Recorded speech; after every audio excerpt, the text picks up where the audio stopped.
Assalamualaikum dan selamat sejahtera kepada warga penduduk Seri Manjung. So, nak bagi tahu korang kalau nak jual emas, kita orang beli dengan emas harga yang tinggi. Membeli emas dengan surat pajak dengan harga yang tinggi. So, korang boleh datang walk in bawa surat pajak tu. Contoh, jika sekiranya surat pajak tu daripada kedai Cina ataupun surat pajak daripada Arano ataupun selain daripadanya, boleh bawa je terus walk in ataupun tangkap gambar boleh hantar kita orang. Kita orang akan bagi nilai harga yang jumlah dengan padan dengan apa yang berkaitan dengannya. Okey, korang ada emas patah, emas rosak, emas apa-apa emas yang korang nak tolak, kita orang beli dengan harga yang tinggi juga. Seorang boleh datang walk in terus ke kedai kami. Kedai kita berdekatan dengan Dr. Tinted, Arano sebelah sana.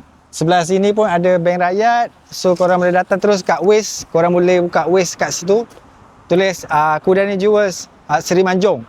So korang boleh datang terus dengan bawa surat pajak korang. Kalau ada daripada surat pajak pada kedai Cina, surat pajak daripada Arano ataupun selain daripadanya. Dan kalau korang ada emas patah, emas rosak berkaitan dengan emas, korang boleh datang terus walk in datang ke kedai kami. Jika sekiranya korang berminat, boleh tekan link sekarang.